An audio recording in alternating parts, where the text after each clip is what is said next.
प्रिय मित्रों, स्वागत है आप सबका आपके अपने चैनल स्टडी विद प्रदीप पे। जैसा कि आप सभी लोग जानते हैं कि अगर आप सिविल सर्विसेज एग्ज़ाम देने चाहते हैं तो आपको सबसे बड़ी चीज़ होती है क्लास 9 10th की एनसीईआरटी पढ़ना होगा। क्लास 9 10th की तो पर्टिकुलरली आपको साइंस और सोशल पढ़ना ही पड़ेगा। तो साइंस और सोशल हम आपको पढ़ा रहे हैं, साथ में आर ओ की तैयारी हम कर ही रहे हैं 2020 की। लेकिन अगर आप अपर पीसीएस देना चाहते हैं या बीपीएससी एमपीपीएससी कहीं और का भी एग्ज़ाम देना चाहते हैं या यूपीएससी का एग्ज़ाम देना चाहते हैं तो फाउंडेशन कोर्स के रूप में आप इसे बहुत बेहतर से ले सकते हैं, आपके लिए बहुत महत्वपूर्ण है। तो आज हम लोग दूसरा चैप्टर पढ़ने जा रहे हैं, क्लास 9th के विज्ञान है और इसमें दूसरा चैप्टर हम लोग पढ़ने जा रहे हैं, क्या हमारे आसपास के पदार्थ शुद्ध हैं। यहाँ पे हम लोग शुद्ध पदार्थ पढ़ेंगे, विलयन पढ़ेंगे, ठीक है, मिश्रण पढ़ेंगे, मिश्रण के बाद विलयन पढ़ेंगे, कोलाइड पढ़ेंगे, बहुत सारी चीज़ों के बारे में पढ़ेंगे, निलंबन पढ़ेंगे। तो चलिए स्टार्ट करते हैं, एक एक क्रम से पढ़ते चले जाएंगे। अगर आप आर ओ 2020 का बैच अभी तक नहीं ज्वाइन किए हैं तो बैच ज्वाइन कर लीजिए। नीचे डिस्क्रिप्शन में नंबर दिया गया है, उस नंबर पे आप व्हाट्सअप करके इस बैच को ज्वाइन कर लेंगे। बैच आपके लिए पूर्णतः फ्री है, जिसमें आपको हिस्ट्री की, ज्योग्राफी की, आपको सोशल की, साइंस की सभी क्लासेस आपको फ्री में दी जा रही हैं। आप पढ़ेंगे, आपको बड़ा आनंद आने वाला है। हम कैसे जान सकते हैं, चलिए स्टार्ट करते हैं। हम कैसे जान सकते हैं कि बाजार में से खरीदा हुआ दूध, घी, मक्खन, नमक, मसाला, मिनरल जल और जूस शुद्ध है? क्यों हम कैसे ये बात जान सकते हैं? क्योंकि उसके ऊपर शुद्ध लिखा रहता है और हम मान लेते हैं। क्या आपने देखा है इन खाने वाले पदार्थों के डिब्बों के ऊपर शुद्ध शब्द पर ध्यान दिया है? एक साधारण व्यक्ति के लिए शुद्ध का अर्थ क्या होता है? शुद्ध का अर्थ ये होता है कि पदार्थ में कोई मिलावट ना हो। लेकिन वैज्ञानिकों के लिए ये सभी वस्तुएं विभिन्न पदार्थों के मिश्रण से बनी है, अतः ये शुद्ध नहीं है। उदाहरण के लिए हम दूध को लेते हैं, आप दूध लेते हैं, अगर स्वच्छ दूध होता है, साफ होता है तो उसे आप क्या कहते हैं? शुद्ध कहते हैं। लेकिन उदाहरण के लिए अगर वैज्ञानिक होगा तो क्या सोचेगा? दूध में क्या क्या है? दूध है, दूध में जल है, ठीक है, दूध के अंतर्गत हम देख रहे हैं वसा है, प्रोटीन है, आदि का मिश्रण है, यानी दूध शुद्ध नहीं है। जल शुद्ध है लेकिन दूध शुद्ध नहीं है, क्योंकि उसमें तीन चीज़ों का मिश्रण पाया जाता है। जब एक वैज्ञानिक किसी पदार्थ को शुद्ध कहता है तो इसका तात्पर्य है कि उस पदार्थ में मौजूद सभी कण समान रासायनिक प्रकृति के हैं। एक शुद्ध पदार्थ एक ही प्रकार के कणों से मिलकर बना होता है। जब हम अपने चारों ओर देखते हैं तो पाते हैं कि सभी पदार्थ दो या दो से अधिक शुद्ध अवयवों के मिलने से बने हैं। उदाहरण के लिए समुद्र का जल, खनिज, मिट्टी आदि मिश्रण है, ठीक है, ये सभी क्या है? मिश्रण है, ठीक है। समुद्र का जल में नमक पाया जाता है, मिट्टी में बहुत सारे क्या पाई जाती हैं? गैसेस पाई जाती हैं, बहुत सारे तत्व पाए जाते हैं, जैसे ऑक्सीजन, कार्बन, नाइट्रोजन इत्यादि बहुत सारे तत्व पाए जाते हैं। आप जानते हैं कि कृषि करने के लिए 16 तत्वों की आवश्यकता पड़ती है, जिसमें से 9 माइक्रो न्यूट्रिएंट होते हैं और 7 मिक्रो न्यूट्रिएंट होते हैं। कभी हम विज्ञान पढ़ेंगे तो उसमें चर्चा करेंगे तत्वों के बारे में। तो सभी तत्व हमारी मिट्टी में पाए जाते हैं, जिससे कृषि में पौधों का उपज अच्छी होती है। तो बात करते हैं मिश्रण किसे कहते हैं। चलिए, मिश्रण एक या एक से अधिक शुद्ध पदार्थों या यौगिकों से मिलकर बना होता है। हम जानते हैं कि जल में घुले हुए सोडियम क्लोराइड को वाष्पीकरण या आसवन विधि द्वारा जल से पृथक किया जा सकता है। अब आप याद रखेंगे कि जल में घुले हुए सोडियम क्लोराइड को हम कैसे साफ कर सकते हैं? तो वाष्पीकरण या आसवन विधि द्वारा उसे जल से पृथक किया जा सकता है। यद्यपि सोडियम क्लोराइड अपने आप में शुद्ध पदार्थ है और उसे भौतिक विधि के द्वारा एक सेकेंड द्वारा इसके रासायनिक अवयवों से पृथक नहीं किया जा सकता। इसी प्रकार चीनी एक पदार्थ है, परंतु यह एक ही प्रकार का शुद्ध अवयव रखता है और इसका यौगिक समान रहता है। पेय पदार्थ और मिट्टी से एक मिनट मिट्टी में एक समान कण नहीं होते। पेय पदार्थ और मिट्टी में एक समान कण नहीं होते। शुद्ध पदार्थ किसी भी स्रोत से प्राप्त हो सकते हो, इसके अभिलाक्षणिक गुण एक समान होंगे। इस प्रकार हम कह सकते हैं कि मिश्रण में एक से अधिक शुद्ध पदार्थ होते हैं। मिश्रण के प्रकार, अवयवों की प्रकृति के अनुसार विभिन्न प्रकार के मिश्रणों का निर्माण होता है। इस तरह मिश्रण के कई प्रकार होते हैं। मिश्रण के क्या होते हैं? बहुत सारे प्रकार पाए जाते हैं। क्रियाकलाप देखेंगे तो क्रियाकलाप हम लोग नहीं देखेंगे, हम लोग डायरेक्ट कहाँ चले जाएंगे?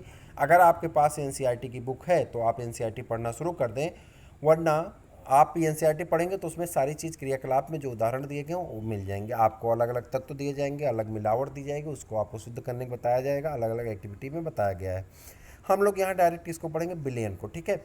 बिलियन में आएंगे, टाइम नहीं जाया करेंगे, डायरेक्ट चीज़ों को पढ़ते समझते चले जाएंगे। वीडियो क्लास भी इसकी होगी, तो वीडियो क्लास में हमको सारी चीज़ें ऑलरेडी स्पष्ट हो जाएंगी। बट यहाँ पे क्या है कि हम उन्हें एक बार अपनी आंखों से देख तो लें कि होते क्या हैं, उनको पढ़ तो लें। बिलियन दो या दो से अधिक पदार्थों, ये ऑडियो क्लास है, इसे हम ऑडियो क्लास कहते हैं। ऑडियो क्लास हमने पहले साउंड को रिकॉर्ड करके बनाना शुरू किया था, फिर मुझे लगा कि नहीं, हम अक्षर को भी दिखा दें, जिससे मेरे साथ आप भी पढ़ते रहेंगे। आप पढ़ना चाहें पढ़ें, नहीं तो मोबाइल को रख दें ऑन करके, आप आराम से इसे सुनते रहेंगे। तो क्या होगा, 2-3 वीडियो में आपकी पूरी एनसीईआरटी कवर हो जाएगी। ठीक है, इसके बाद हम मास्टर वीडियो भी लाएंगे पूरी केमिस्ट्री का, पूरी बायोलॉजी का, दोनों, जैसे 9th की पूरी केमिस्ट्री, 9th की पूरी बायोलॉजी, 9th की पूरी फिजिक्स। तो 3 ऑडियो क्लास में हम इसको पूरा लेके आएंगे आपके लिए, जो आपके लिए बहुत बेहतर होगा। बट यहाँ पे अभी हम लोग इसको पढ़ रहे हैं। ठीक है, कह रहा है बिलियन दो या दो से अधिक पदार्थों का समांगी मिश्रण है। समांगी मतलब समान रूप से। आप प्रतिदिन बहुत प्रकार के बिलियनों को देखते हैं, जैसे नींबू जल, सोडा जल आदि बिलियन के उदाहरण है। प्रायः हम एक बिलियन को ऐसे तरल पदार्थ के रूप में विचार करते हैं जिसमें ठोस, द्रव या गैस मिले हों, लेकिन प्रकृति में ठोस बिलियन, मिश्र धातु तथा गैसीय विलयन वायु भी होते हैं। एक बिलियन के कणों में समांगिकता होती है। उदाहरण के लिए नींबू जल का स्वाद सदैव एक समान रहता है। यह दर्शाता है कि इस बिलियन में चीनी और नमक के कण समान रूप से वितरित हैं। मिश्र धातु किसे कहते हैं, इसे देख लेते हैं। मिश्र धातु, ये धातुओं के समांगी मिश्रण होते हैं। इन्हें भौतिक क्रिया द्वारा अवयवों से पृथक नहीं किया जा सकता। अगर इन्हें चाहे भौतिक क्रिया से अलग कर लें तो भौतिक क्रिया द्वारा ये अलग होने वाले नहीं। अब भौतिक क्रिया क्या होती है, रासायनिक क्रिया क्या होती है, इसके बारे में हम लोग फर्स्ट चैप्टर पढ़ चुके हैं, आप फर्स्ट चैप्टर में उसे देख सकते हैं। लेकिन फिर भी मिश्र धातुओं को मिश्रण माना जाता है। मिश्र धातुओं क्या कहते हैं, मिश्रण माना जाता है, क्योंकि ये अपने घटकों के गुणों को दर्शाते हैं और पृथक पृथक संगठन रखते हैं। उदाहरण के लिए पीतल, पीतल क्या है, जिंक, और जिंक इसमें कितना है, 30% जिंक है, और कापर कितना, 70% तक कापर है, का मिश्रण है। कौन, पीतल। ठीक है, आगे बढ़े। किसी बिलियन के दो भागों विलायक और विलेय में बांटा जाता है। बिलियन में कितने भाग होते हैं, 2 भाग होते हैं। बिलियन का वह घटक जिनकी मात्रा दूसरे से अधिक होती है, जो दूसरे घटक को बिलियन में मिलाता है, उसे विलायक कहते हैं। कह रहा है जो, देखिए ध्यान से देखिए, बिलियन का वह घटक, वह भाग जिनकी मात्रा दूसरे से अधिक होती है, यानी दूसरे से क्या होती है, अधिक होती है, जो दूसरे घटक को बिलियन में मिलाता है, उसे विलायक कहते हैं।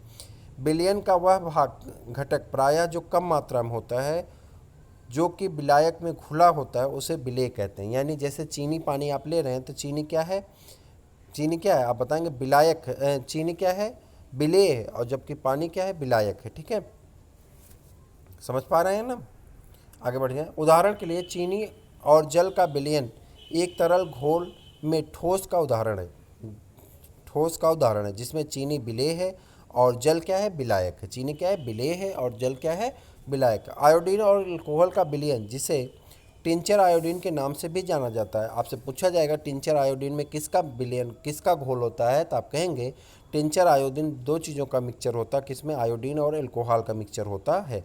ठीक, जिसमें आयोडीन क्या है, विलेय है, और अल्कोहल क्या है, विलायक है। बात युक्त पेय जैसे सोडा जल, कोक इत्यादि तरल विलयन में गैस के रूप में हैं। इनमें कार्बन डाइऑक्साइड गैस विलेय और जल क्या है, विलायक है। वायु गैस में गैस का विलयन है। यह मुख्यतः 2 घटकों ऑक्सीजन 21% और नाइट्रोजन 78% के समांगी मिश्रण हैं। नाइट्रोजन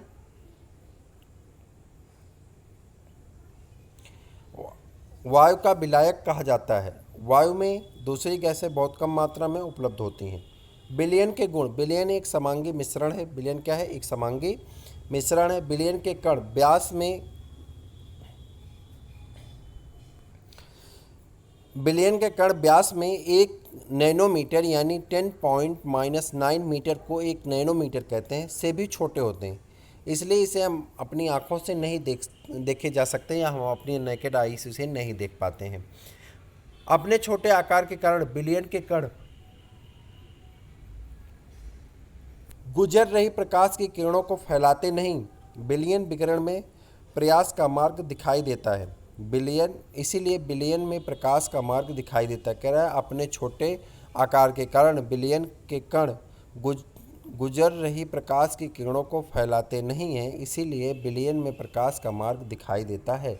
छानने की विधि द्वारा विलेय के कणों को विलयन से पृथक नहीं किया जा सकता। विलयन को शांत छोड़ देने पर भी विलय के कण नीचे नहीं बैठते हैं, अर्थात विलयन स्थायी होता है। ठीक। उसके बाद विलयन की सांद्रता। क्रियाकलाप 2.2 में हमने देखा, जो क्रियाकलाप आप पढ़ लीजिएगा एनसीईआरटी में, आ और बा के आसपास पदार्थों के अभाव विलयन। ठीक है। अब जैसे देखिए यहाँ पे आप इसको हम उदाहरण के माध्यम से बता दें। जैसे आप जानते हैं, आप क्या ले लीजिए, एक बाल्टी पानी ले लीजिए और यहाँ पे एक आप डिटाल की शीशी ले लीजिए। डिटाल की शीशी हो गई, एक बाल्टी पानी हो गया, एक डिटाल की शीशी। ठीक है। इसमें से आप एक स्पून यानी एक जो आपका ढक्कन है, एक ढक्कन आप डिटाल निकालिए, पानी में डाल दीजिए। कुछ समय बाद क्या होगा, पानी में अच्छी तरह से घुल जाएगा। आप जानते हैं घुल जाएगा। पहले क्या था, कंसनट्रेट था, इसमें पावर ज़्यादा थी, किसमें, इस शीशी वाले में। लेकिन जब एक बाल्टी पानी में मिल गया तो इसका पावर बहुत कम हो गया। इसको हम कितना भी छान लें, कितना भी फिल्टर कर लें, लेकिन इसकी महक जाने वाली नहीं। यानी ये पूर्णतः इसमें क्या हो गया, विलय हो गया, पूरी तरह से घुल चुका है।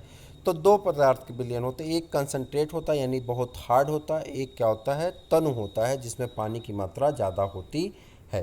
तो आगे बढ़ जाएंगे तो इसी प्रकार से इसको हम क्या करते हैं, पढ़ सकते हैं। जैसे यहाँ सब कुछ दिया गया है, तो यहाँ पे अगर हम इसको पढ़ने का प्रयास करें, चलिए देखते हैं क्या है। क्या किसी दिए गए ताप पर चीनी, नमक अथवा बेरियम क्लोराइड को की जल में, चलिए इसको पहले पढ़ने से पहले हम आपको बता दें, इससे पहले हम लोग इसको एक्टिविटी पढ़ेंगे तब इसको पढ़ेंगे। तो आज हम अपने क्लास को यहीं पे ओवर करते हैं, फिर हम लोग मिलते हैं किसी और क्लास में। इसके आगे इस श्रृंखला को आगे बढ़ाएंगे और सेकंड चैप्टर में आपके 3-4 श्रृंखलाएं हो जाएंगी। सेकंड चैप्टर को हम पढ़ने के बाद अगला चैप्टर पढ़ेंगे और जैसे ही केमिस्ट्री का पूरा सेशन कंप्लीट होता आपको एक मास्टर वीडियो मिलेगा जिसमें पूरी केमिस्ट्री एनसीईआरटी की होगी। यानी एक मास्टर वीडियो अगर आप पढ़ लेंगे तो पूरी केमिस्ट्री आपकी कवर हो जाएगी। उसके तुरंत बाद हम आपके वीडियो क्लास स्टार्ट कर देंगे। वीडियो क्लास आपका शुरू हो जाएगा, जो कंपटीशन लेवल पे ही हम लोग पढ़ेंगे, कंपटीशन की बुक से पढ़ेंगे। बस यहाँ पे बेस को थोड़ा सा इंक्रीज करने के लिए हम इसको पढ़ रहे हैं। बहुत सारे मित्र ऐसे हैं जिनको ऑलरेडी उनकी तैयारी है, ऑलरेडी उन्होंने एनसीईआरटी कई बार पढ़ी है, तो उन पर कोई दबाव नहीं है। बस उन्हें आप सुन सकते हैं, रिवीजन के तौर पे आप पढ़ सकते हैं। तो फिर हम लोग किसी और वीडियो में मिलेंगे, तब तक के लिए इजाज़त दीजिए। नमस्कार।